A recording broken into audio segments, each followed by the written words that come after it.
these allegations. So joining us now is Brian Flores, former head coach of the Miami Dolphins, who is suing the NFL, and his attorneys, Douglas Wigner and John Alefterakis. And Coach, I appreciate you being with us. You know what a huge risk you're taking. There was a lawyer quoted in the New York Times who said, "I'm extremely surprised he would put his career in jeopardy." Does it feel like that to you? Well, I understand the risk. Look, I love coaching football. I'm called to coach football. I'm gifted to coach football. And I still want to coach. Let's be clear about that. But this is bigger than coaching. This is bigger than me. Look, the numbers speak for themselves as far as the hiring, firing, and the lack of opportunities for minority and black head coaches and executives in the National Football League. And we need to change. We need things to change. You know this could cost you your career. So why are you doing it? Like I mentioned before, this isn't about me. And I understand that. This is bigger than me. This is bigger than football. Many have come before and done a lot to create change in this country for people of color. And I just felt like in this instance, it was my turn to step up and be an agent for change, and I'm proud to do that. This is not a new situation in the NFL. The NFL would acknowledge this is not a new situation. This is not a new situation in many ways for you. So what put you over the edge? My kids. That was a big part of this. I have two sons. They're 8 and 7. I've got a 5-year-old daughter. When I look at them, I don't want them to go through some of the things I've had to go through. And I know that was the same for people who came before me as well. They were thinking about me, even though I wasn't. I wasn't here yet. But that was a big thing. And then I just think of all the coaches that even on my staff. I thought about guys on my staff or my previous staff in Miami who I know are more than capable, who are gifted to coach in this league, to lead. I just want them to have the opportunity to stand in front of an owner and have a real opportunity to get one of those jobs and lead a team. You're looking at a coach who is decorated. He's coming off 2 winning seasons. He's, obviously held in high regard throughout the league. And look at what he's had to go through. So for a normal coordinator or someone who hasn't been able to shine the way Brian has, he's going through this stuff. Can't imagine what they've had to go through. And that's part of what he's trying to break down, what we're trying to change. First back-to-back winning seasons for the Dolphins since, 2003? You won 8 of the last 9 games. Clearly a team that was on the rise, yet you got fired. I guess what I'm getting at is, what was the straw that broke the camel's back? Was it this situation with the New York Giants? Yeah. That was it. As you know, there was a series of text messages that led me to believe that I was going on an interview for a job that was already handed to someone else. And look, I'm all for hiring the person you want to hire. I understand that. And I think Brian Daboll is a great coach. He's someone I know I've worked with. He's a great coach, and definitely someone I respect. But let me read through this exchange so people know exactly what we're talking about here. This was a text exchange you had with Bill Belichick, whom you worked with for years at the New England Patriots.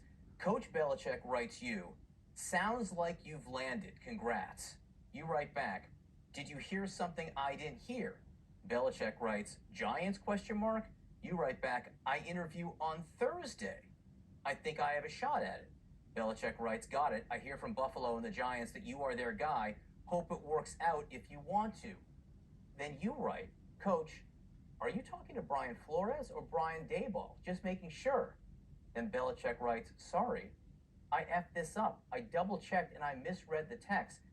I think they're naming Daboll. I'm sorry about that. Bill Belichick."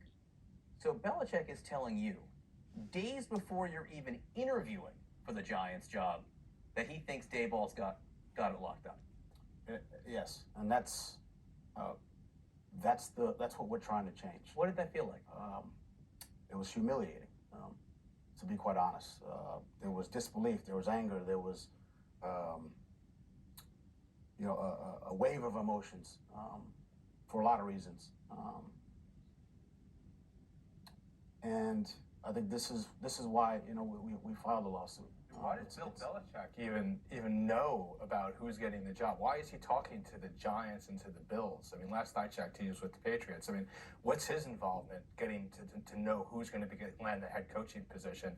And so, Brian's a really modest person. He's stepping up because this has been talked about for so long. There's only one black head coach. There are no black owners. There are very few offensive, defensive coordinators who are black. There are very few quarterback coaches or special teams coaches who are black, and Brian is stepping up. We believe other people are going to follow, and we're going to proceed as a class action in this case. I'm going to get to the idea of will other people follow and are they following. And just so people know, 70% of the players in the NFL are black. 70%, and there's currently one black head coach, and it's a lower number than it was, 20 years ago. So the number's going down, not up, just so people know that. So Belichick tells you the job's going to Daboll, a white coach. So you think at this point, the only reason the Giants are interviewing me is because they have to? Yeah, the Rooney Rule. That's the first thing that came to my mind. But my other emotions were, why aren't I getting a real opportunity here?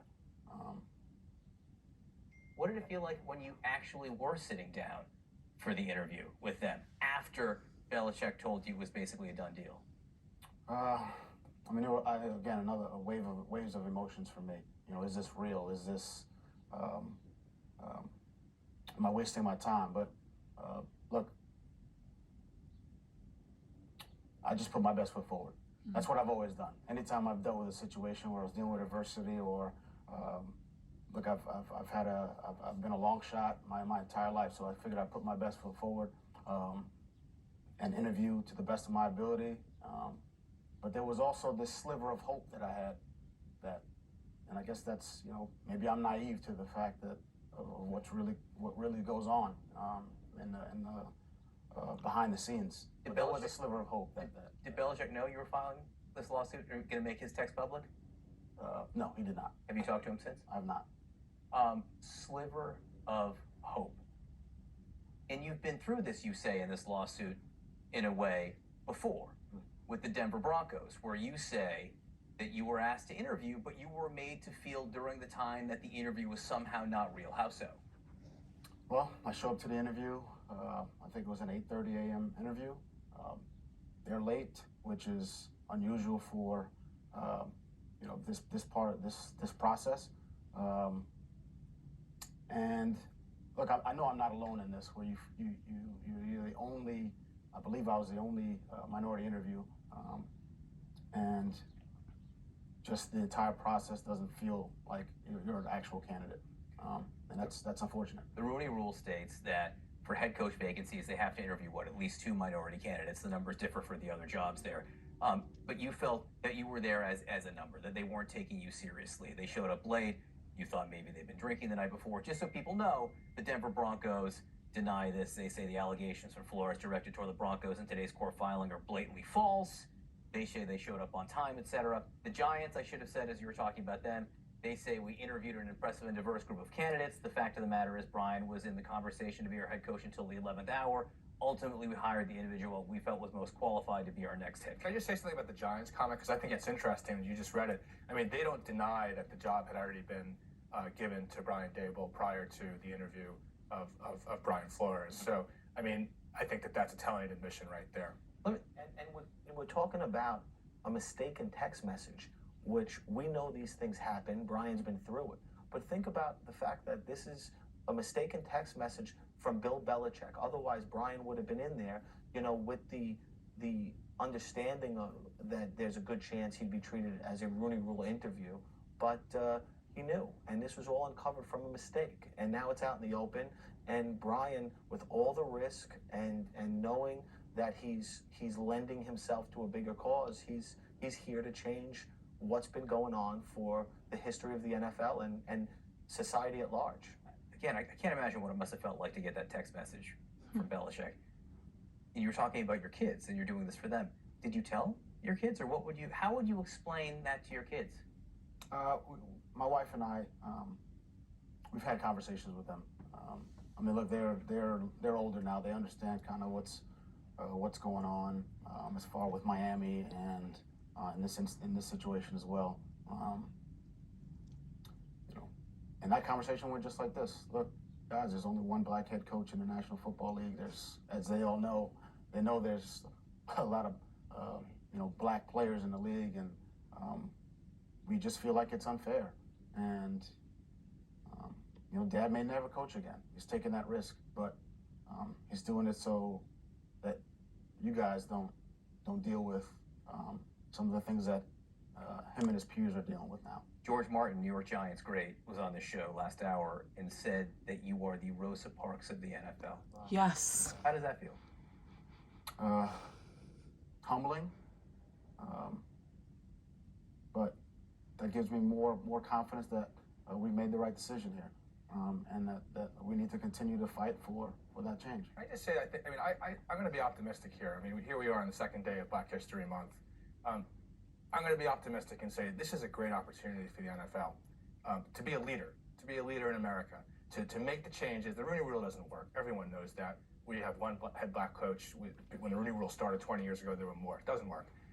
Implement policies, acknowledge their fault, recognize what's happened to Brian, move forward, set an example, not only for the NFL, but let's set an example for the rest of America. Let's come together at this time. I see this as an opportunity for them rather than legal denials and things. Let's move forward. You make that case. You see what happened to Colin Kaepernick. Colin Kaepernick, took a stand, never played again in the NFL. So, how optimistic are you there'll be the change? Well, look, I'm for anyone whose